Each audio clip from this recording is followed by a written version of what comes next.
mindset. When you think about that, what is your definition of a professional mindset? Well, first of all, to match your preface to our talk today and our conversation, thank you, Dr. Ferris, for Yes. having me. It's so great to be here, and please do call me Amy. I'm Okay. really honored to be here with you and your colleagues to share my perspective on professional mindset.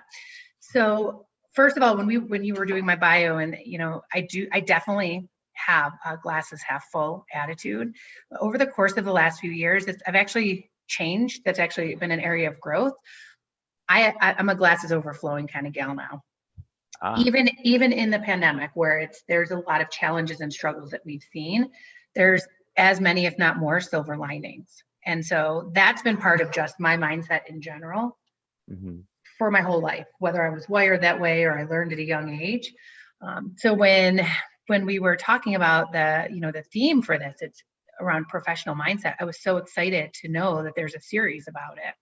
And I stopped to pause and reflect on how would I define it? What kind of general, broad definition can I give that reflects both my vantage point and then also how people could conceptualize it? Because I think one of the pieces that's easy to take for granted is that we take it for granted. Yes. Unless somebody put some time and thought into what is my mindset, we just show up. We show up to work and we do our job. Yeah. We show up to situations and we deal with them or we don't. And in this advent of probably the last, I'd say, 30 to 40 years, there has been a growing movement around being really conscious decisions that we make. Mhm. And part of that is how we show. Could be different things for different people, but I think it really encompasses four main elements. One is, well, I'll go through them and then I'll give a little bit. Mind, attitude. Mind would be where and how we make decisions. That's okay, the decision-making part of us. When we show up to work in that situation, or we're a manager at a local retail store that in the pandemic had to really pivot and figure out. Then there's perspective, which I do think is different than attitude. Perspective is, how am I looking at things, not only in this situation, but from a larger vantage point, and then also from different people's shoes. And then the last one is the expertise, and that's what your skills, it's what you know, it's what you were hired for. So for me, an ideal mindset, for myself, is if I'm leveraging mind, attitude, perspective, and expertise in situations. Because if I'm only looking at it from a decision-making lens and I'm not taking into account the perspective, I might not be doing justice to my colleagues. And I think we all can imagine, if we only look at things or primarily look at things through a skills lens, Mhm. that has implications too. If I'll use the example of a surgeon again. If a surgeon shows up and he does the surgery and it's a great success, but doesn't have a modicum of bedside manner to be able to communicate that, then a little bit that the human interaction piece is lost, which of course the family will be glad about the surgery, but it feels sterile. So I Mhm. think that these four different components could be applied in different settings. And for me, they've carried me really far through the years. Very wonderful. Thank you for that. That was great. How do you kind of answered this a little bit for us, but how do you think that a professional mindset has played a part in your career? I mean, it has been a driving force in my career. It really has, because as I'm a lifelong learner, obviously, I love to learn. I love to learn in ways that are in the education realm, because it adds to what I can contribute. And so as such, sometimes I have selected jobs or positions or a track in my career that maybe I wasn't wholly qualified for, or maybe I needed some development, or maybe I was overqualified. Whatever the case may be, Yeah. when it came to my career, I would always follow the path that I felt called to follow. But that doesn't mean it was easy. It's not like, oh, I was, I felt really strongly about being a teacher. And then, it was easy as pie.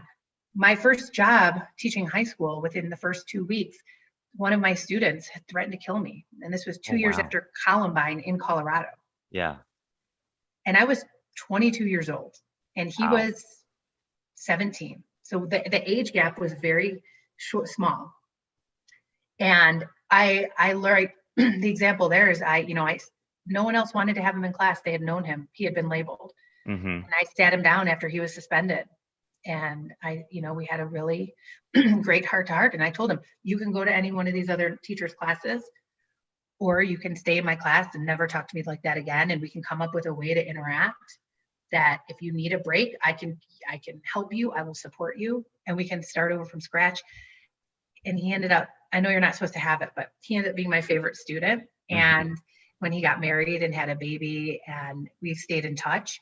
And when unfortunately, he lost his only sibling a few years ago, and I hadn't talked to him in quite some time, and he called me to read the eulogy because he wanted to make sure that it was articulated the spirit of his brother from this Hmm. tragic car accident. And of course I did. I mean, without a doubt. And so, Yeah. but if my mindset was, I don't like to think that it was stubborn. It was really tenacious. Like I will make this work. And if this situation, whatever it is, this 1 year teaching position, this job for a company, if it's not meant to fit, but I always show up and I always put my best foot forward, then I'll have no regrets. And that's part of the professional mindset. So it hasn't always been easy, but the difficulties and the challenges helped me more than any of the easiest aspects of it, because I developed equanimity. Hmm. And I can't put a price tag on what having equanimity in my professional life does for me. Wow. That was a powerful story. Um, you know, that brought out a lot. And I thank you for sharing that with us, because I don't think that sometimes we take the time to really think about, outside of ourselves, what people might be going through that's causing them to react and go through life in a certain way. And I thank you for sharing that. And it's beautiful that you developed that rapport relationship with that young man. Mhm. You gave him a chance that maybe somebody else may not have done. And like you said, you changed his path for him. So thank you for that. That was just great. Of course. Um, why do you think the professional mindset, why do you think it's important for people to use in their daily lives? I think I have this analogy of it. It's a beacon. It Hmm. guides us. It guides us inside of ourselves. And I mean, I don't think that we have to sit down and journal every day about it. And Hmm. I don't think it's about that. I don't think it's about, because I think sometimes when you ask people, if you to ask somebody this question who maybe hadn't thought about it, it might feel like, oh, I should have thought about it. Well, I don't know. I should know what that is. Yeah. I show up and I put my best foot forward. And there's nothing wrong with that. Hmm. But anytime, and this is my experience, anytime we have an infrastructure and Hmm. we get to know ourselves better. What are my values? Right. What are my beliefs? What are my priorities? And it may be different in my personal and professional life. It may not Hmm. be the same, but I think ideally we can have having a growth mindset in all that we do Hmm. and breaking free from a fixed mindset across the board. I think, to me, that's the bliss. That's the sweet spot of, Hmm. that's why it's important. Because if we're thinking about, am I making a decision from my mind? How am I going to respond to this? Okay, is there a different perspective I can be looking at this? Um, and then where's the expertise I need to leverage here? Then it stops being, I have to do this, or I'm struggling with Joe Smith.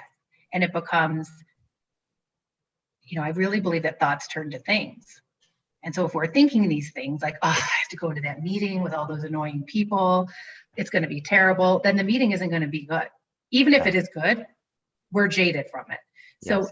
it, and I read a book by an author whose last name I can't pronounce very well, but it's called Flow. And he was an industrial psychologist, and he was fascinated by seeing people and just understanding why they have the perspective they have. So he used he drew a comparison between a businessman who, because of the recession, lost his business, lost his home, lost his money, and unfortunately he took his life. And then he put against that was, in his neighborhood at the Grease Monkey, the manager had worked there for 15 years, was happier than happy could be. Every time that the author would go in there, he was so happy and so content. And it made him say, what is it? What are the distinguishing factors? What makes somebody happy in work? Yeah. What is it? And it's a great book. So I don't, there's a lot to it, much more to it than I'm explaining here. But I think that's where the mindset is so important, because we may not be in an ideal job. We may want a new role. We may have a manager that we struggle with, or with the pandemic, there might be components of change that just feel like it's too much.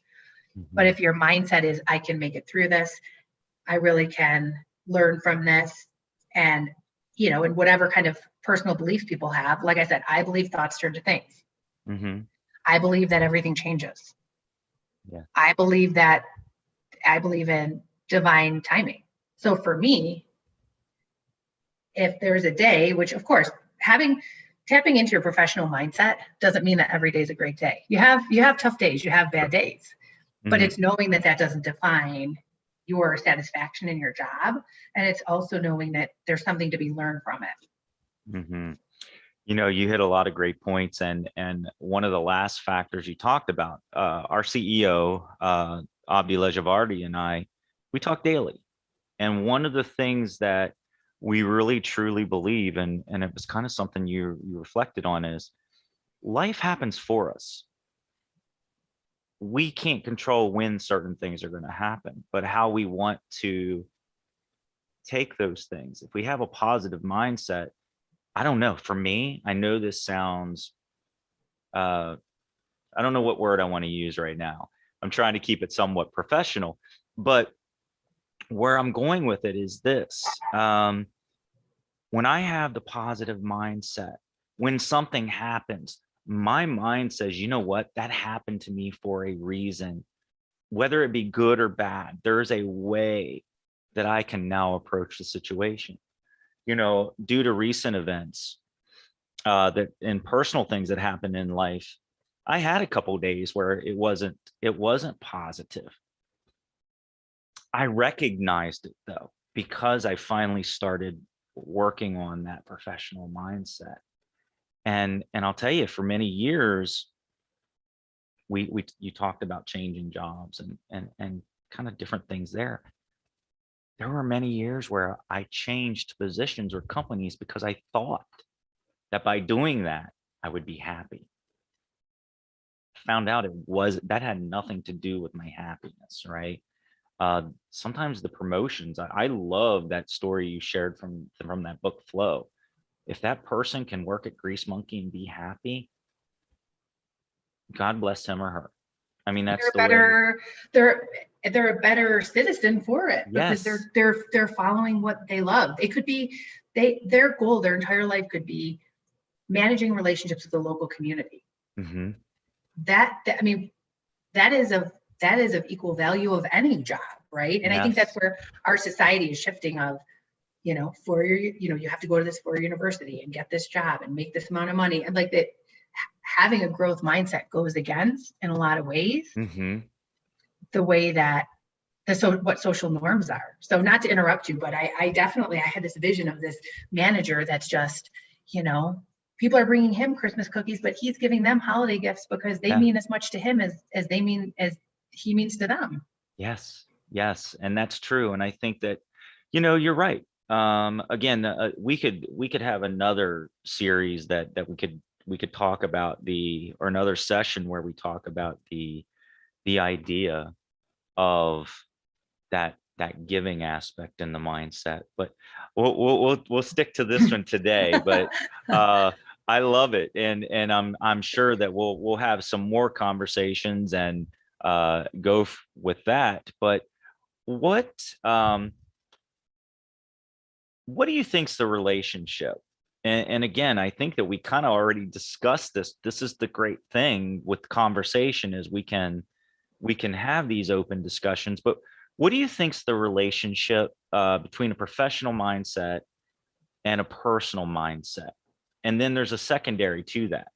Do you think they can exist separately, or do they have to exist together?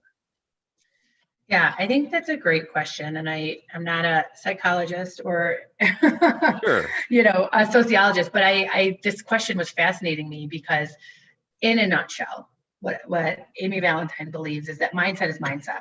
Hmm. That our mindset, how we apply our mindset, what we do with it, that's up to us. And I think it's absolutely possible. For me, it's do you have a growth mindset or do you have a fixed mindset? Hmm. Now, where it differs is somebody who works in finance. Hmm. Finance is more akin and tied to a fixed mindset. It's about results, it's about outcomes, it's about centralized power being around money, right? Hmm. So that CFO, for example, they might have a fixed mindset in the workplace, but they might have a growth mindset out of the workplace. Hmm. So I think that there's some careers and jobs where we're challenged to have to kind of flex through which pieces of this are going to work for me in this job and which pieces aren't. Hmm. Um, but I think that pie in the sky is to operate from the perspective of a growth mindset Hmm. always. And then know that you can, if you have to be outcome focused because that's part of your job, that you can. And that if you, even running a household, I think about, we have our neighbors in our neighborhood, they have 9 children, all under the age of 15. Wow. Okay. So they have to focus on outcomes and results sometimes to Yes. run the household. Yes. But that doesn't mean that it doesn't mean that fixed and growth can't exist in the same space. It just means you can take some components of it. But for me in my life, I think the ideal is growth mindset always. And then as I need to have a couple of those components, um, Mhm. when you talk about fixed and growth, just in circles of conversation, fixed has a negative connotation with it because it's like I'm Absolutely. staunch, I'm steadfast, this is the way that I am. And growth is like, I'm open, like I'm a canvas, universe, direct me. Right. But I think there can be some value. We don't learn unless we're focused on the outcomes, and maybe that doesn't work for us in work. We wouldn't learn. So there's a lot of growth to be had there. So I do think that we can show up in the workplace with a growth mindset without compromising who we are. I Hmm. think I could see some business people saying, well, wait a minute, if I show up with a growth mindset, I'm going to lose control. Or they might think I'm vulnerable. And it's like, okay, if you're the CEO of a company and you say this company values mistakes, we're going to try to mitigate mistakes, but Hmm. when we make mistakes, we're going to learn from them and we're all going to come together. That takes that traditional CEO role and makes that person vulnerable. But I think that's a great thing because it humanizes them. Hmm. So again, I go back to it's the awareness. It's who am I and how can I show up in my authentic self? And I think before that happens, people, are challenged with what is my authentic self? What are my truths? Like, what are the things that I know that I can show up that come from that place of knowing? Hmm. And it doesn't have to be arduous. It can be fun. It's like, okay, well, who am I? Who am I as a professional? And what is my mindset? And just the awareness of it gets those wheels in motion. And I think Absolutely. that's the starting point. Yeah. And I love your examples continually because again, I picture American Heritage College and what we're trying to do now. And I've come from the traditional top-down management level model. I've come from that, expectation having a business degree of you're supposed to know everything. And if you don't, oh my gosh, you don't know anything, right? There's that idea that you're not allowed to make mistakes. And that's unfortunate. Even as a former athlete, you're told, oh, don't make mistakes. We don't teach people that it is okay.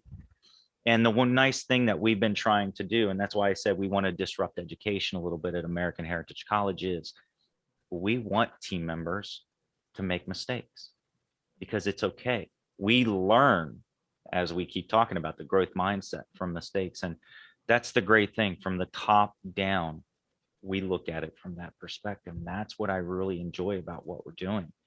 Um, and you're right. I think many organizations can learn from that. And it's very funny. I know this is a little bit anecdotal, but when I think about what we're going through with the pandemic right now, and us being working from home, and I know you and I kind of talked about this offline before, but when it comes to us having animals, kids, all the different things, I think in some respects it's been a positive for some companies because we realize that, oh my goodness, I got this door open behind me. There could be a kid come out of it and you don't even know it, right? That's life. It's okay. It's a mistake. Big deal. Let's just move on, right? Mhm. And I think that in some respects, that's given us that opportunity to sit back and reflect and maybe think about the happiness that we were speaking of earlier, you Yeah, know, and what really makes us happy. yeah. What do you think? What do you think, Amy, is the opposite of a professional mindset? And if you could share, what's an example you can think of? So I think the opposite, I was going to make a joke, a non-funny joke, like the unprofessional mindset, right? Like, but, Yes. but I actually, have you ever heard that quote? I'm sure you have, that says that if you stand, I don't know, if you stand on the train tracks, you'll get run over. Mm-hmm. Yeah, Or sometimes making no decision is worse than making the wrong decision. absolutely. Yes.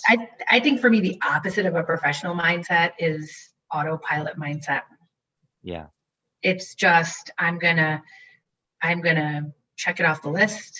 I'm Mm-hmm. going to move up the ladder. I'm going to, make more widgets. I think it's a profession just being a job Mm-hmm. and a means to an end. Well, at the same time, I don't suggest that people invest too much. You have to have work-life balance, right? And I think that's Yes. something that's critical. But there's so much learning through relationships, and we presumably spend 40, 50 hours a week at work, if not more, especially now in the pandemic, working from home. Yes. That the opposite is the autopilot. And then I'll take that one step further, is, and I don't know if this is the example or if this is a framework, but it's the growth mindset versus the fixed mindset. Yes. The fixed is, again, and I'm a glass is overflowing, so I don't think that fixed is necessarily bad. I'm not like, oh, you have a fixed mindset, that's terrible. Not at all. It's an opportunity for growth. So fixed mindset is that I'm focused on the outcomes, focused on the results. Mm-hmm. Failure scares me, and then it's centralized power. The growth mindset values risks. It's okay with mistakes, encourages and fosters idea generation. It's a Mm-hmm. team approach. Yeah. And so those two examples, I think, are a framework that anyone who's interested in learning more, they can Google that, because that does not come from Amy Valentine. That comes from Right. Right. industrial psychologists and psychologists that have been, I think it was Carol Dweck maybe, that had come up with the idea originally. And yeah, and I think going back to the example of, the CEO that took his life because he presumably lost it all.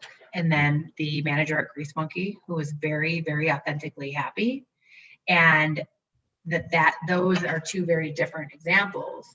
And what it led the author to do was study people in difficult situations. So Mm-hmm. he did several case studies on concentration camps during the Oh, wow. Holocaust. Yeah. And he said, what did the survivors have in common?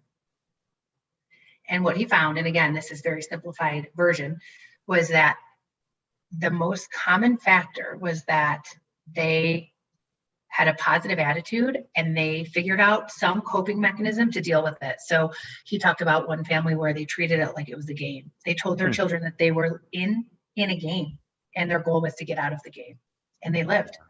Wow. That is, wow. That's amazing. I had never heard that. That's very interesting way to look at it. Yeah. I think it goes back to the, like you say, the positivity, but also I think it's that for me, when I practice the mindfulness side of things, for me, it's the fact that I can't control everything and I just have to accept that there are going to be things that I can't do anything about, and being Mhm. able to leave that outside of what goes on up here. And I appreciate Mhm. that. Thank Yeah. you. Mhm. Um, one last question. Can you share your perspective about the main ways in which people can shift their mindset, including one on the job, especially if they struggle in their role? Yeah. Yeah. I was thinking through that because each person is going to have a different pathway, a different Mhm. journey. But I came up with this. I call it the ABCs. Okay. The ABCs. I love analogies and I love acronyms, and they're easy to remember. So if we have these three buckets, if we have A, we have B, and we have C. In bucket Mhm. A is awareness. I believe that some people say awareness is 90% of growth. Some people say it's 60%. I don't know what the percentage is, Terry, but I will tell you awareness is more than the majority. Yeah. Once you're aware that, oh, I could be happier in my job, even if my job stays the same, my mindset really has the potential to influence Yeah. how I show up at work. Then that's the ground is fertile. To me, the ground is fertile. Yeah. And it's just being open. It's not holding on so steadfast to, well, it has to be this way because it's always been that way. Or Yeah. if I don't have them clock in and clock out in the time clock, then I'll never be able to really know what they were doing. So it's breaking free of those constraints. And then B is kind of the seeds. Those are the seeds that are planted on the soil, and that's belief system, values, priorities. Mm. That's the knowing of you. Mm-hmm. So what do I believe to be true? What do I know to be true? And that's the seeds, because then you're opening your mind. You're getting to know yourself.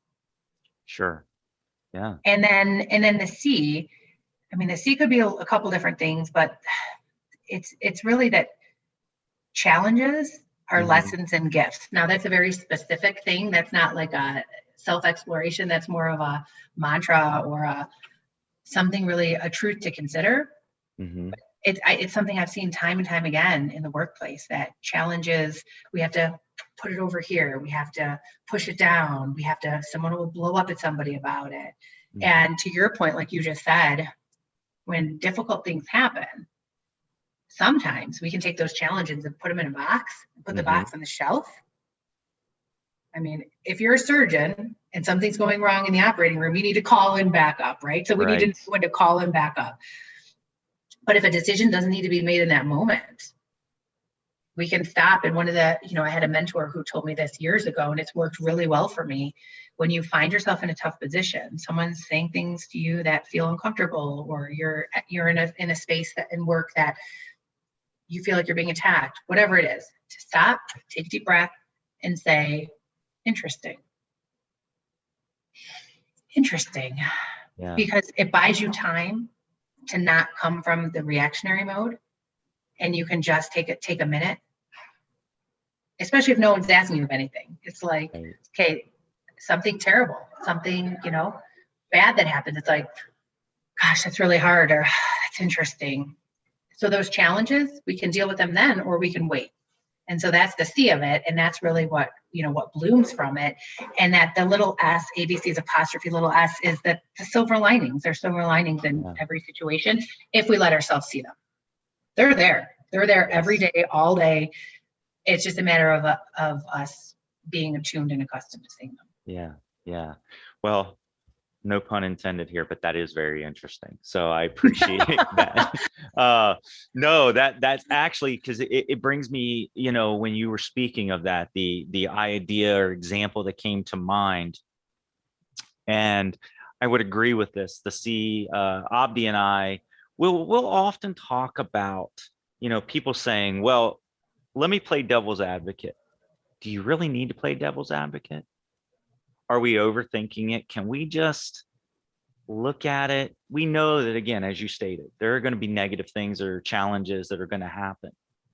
I would rather people have solutions versus saying, well, you know what? Let me tell you what is going to happen if we don't do this, right? Or let We me tell you won't. why that's not going to work. Exactly. Exactly. Yeah. That's not solutions, right? But I don't, one thing I always tell people when it comes to the series and just in life in general is when I'm talking to people, I'm not perfect by any means. I tell you, the growth mindset or the professional mindset has to be worked on every day of life. I think back, we've been talking and you've shared examples about business life and even home life and how we are different. I tell you, I'm constantly trying to improve as a parent, and that is a difficult one when it comes to mindset. But some might ask, well, why are you talking about that? Because that does carry over. As much as we want to say it doesn't, it does Hmm. carry over into our working life. And again, especially now that many of us are doing it from home, it's not like you have the office to go to and kind of, like you said, put it on the shelf. Hmm. You kind of have to deal with it. So, um, from my perspective, I think it is that growth mindset that we have to work on every day. Hmm. So, um, I love your stories. I love your examples. I love your view of mindset. I hope that someday I can get to where my water and my glass are overflowing. That's a great goal to have. So that's something I want to work on. Um, One last thing before I let you go for the day. Is there anything, Amy, that you would like to share about? I know I gave the introduction and everything, and I shared the wonderful things you do, but is there anything about your organization or what you do that you would like to share before we end the call? Yeah, just to wrap it up. First of all, I'm so lucky and fortunate to be able to run an organization that's a nonprofit that's focused Mhm. on increasing access and equity in the education system for all Yes. students and to put teachers back in positions of power so Mhm. that they can recraft what teaching looks like in their classroom. So I would say, I would encourage people to be a part of the work that we do. We provide all of our research for free. We give scholarships to kids and grants to teachers. And sometimes people will say, well, what's the catch? And I say, there isn't one. We really are that altruistic. And one of our mantras internally is learning is at the core of the human spirit, which goes back to the heart of this Yeah. series, professional Yes. mindset. Learning is at the core, growing is at the core. And so anyone who's, wants to follow us, I would encourage you to. You can reach out to me. If I said anything in this interview that you wanted me to expand on or you just wanted to pick my brain on, feel free to reach out to me and you can make my contact information available to listeners. That's wonderful. And I definitely can do that on our Facebook page, on our LinkedIn page, when we post the video. I would love to be able to share your information. So we can definitely do that. Amy, thank you for your time, for being on the show or the series. I really appreciate it. I always enjoy our conversations. And I love it. And I can't wait to continue to kind of disrupt the educational process. Thank So you. This was so yes, wonderful. What a absolutely. way to start the week. I love I love it. I it. love it. Exactly. Exactly. All right. Well, I appreciate everybody that has logged in, listened to the series. If you don't get a chance to listen to the series, it definitely will be uh, showing on Facebook Live and YouTube, and you can access it anytime. Just find us at American Heritage College on YouTube or on our Facebook page, American Heritage College. Thank you all, and we'll talk to you soon, Amy. Thank you. Have a All great right. day.